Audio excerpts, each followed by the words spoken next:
Fujimoto is one of those once-in-a-lifetime creators, a natural-born gifted storyteller, something that can't be taught. His stories consist of these freak-of-nature plots that are so out of this world, yet wrap up in a way that remain grounded, containing so much of a human element within them. His characters are exaggerated yet so relatable. It comes off effortless how he switches back and forth from being extreme in one scene to being normal in another. For example, in episode 3 of his short story 1726, his main character spends the whole episode trying to summon up the courage to ask this girl out, and from the way it's animated, you would think he's powering up to become Super Saiyan. It's exaggerated, yes, however, every guy has been there at some point in their life where it makes it comedically relatable, and each time he gets close to admitting his love to her, he's annoyingly interrupted, with each interruption being more costly than the previous. He forgoes his student council duties to walk her home, he forfeits his clothes to a burglar with a knife since he has no wallet, to an alien threatening to destroy Earth but asking first if he objects to it, but he simply says, "Hold that thought, I have something more important I must do."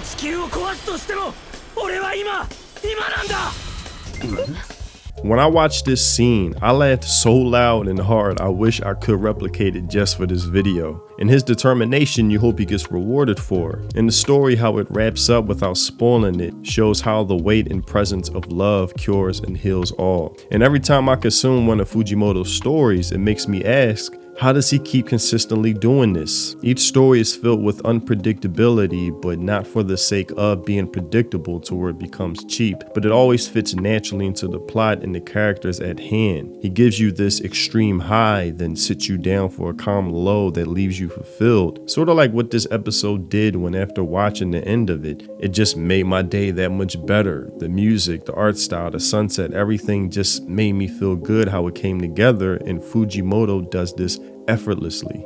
He's able to tap into the insanity of a story that will creep you out. From a girl who is fascinated with bugs tearing their limbs off, but is punished by her exotic interest, constantly apologizing for it while not knowing exactly what she's done wrong. And when her weird interest brings her to being hired to kill a vampire by his own wishes, but is unable to do so, she sincerely apologizes for not being able to carry out her job, because the last thing she wants to do is disappoint people she interacts with, and he forgives her for it, bringing a shocking expression to her face where the least human of this world made her feel human, if only for a brief second.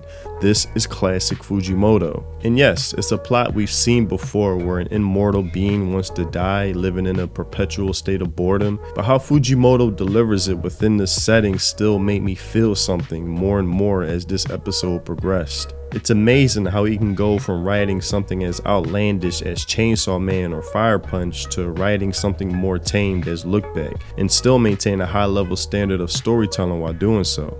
I remember watching Look Back and was amazed at his range of writing. Not just because I could heavily relate to the main character, her struggles, obsession with wanting to be an artist, being the best she could be while it was taking a toll on her, causing her to miss out on her social life, missing years or time she wouldn't be able to get back, then deciding to drop it, almost seeing her gift as a curse, viewing it as something that was consuming her and wanting nothing to do with it. That spoke to me, and I thought, wow, Fujimoto is really talented and is just a natural for writing all kinds of stories of different genres, while at the core of his writing always maintains that human element of universal themes to speak to the soul of the viewer or reader at hand. This guy is really gifted. His love for movies, films just shines through his work, whether it's a romantic story, sci-fi, action, comedy, or consisting of all of the above.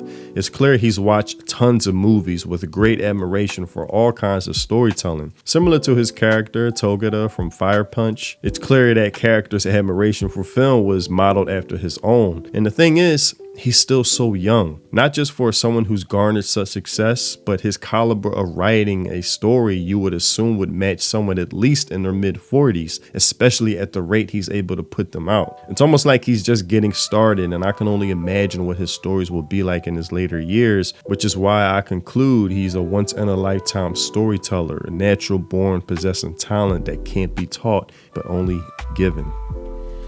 But that's all I had for this video. Tell me what you think in the comment section below.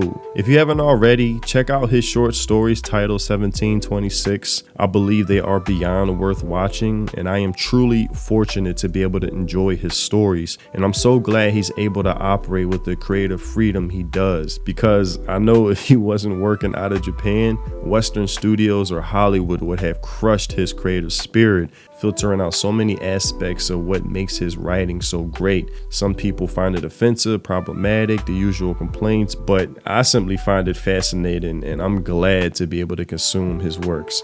Also, if you haven't already, check out my music, links in the description. If you love those samurai shampoo, lo-fi boom bap vibes, then my music is definitely for you. And if you want to support me and the content I create, consider joining my channel. Becoming a member is much appreciated. Thanks for watching, and I'll see you in the next video. Free think.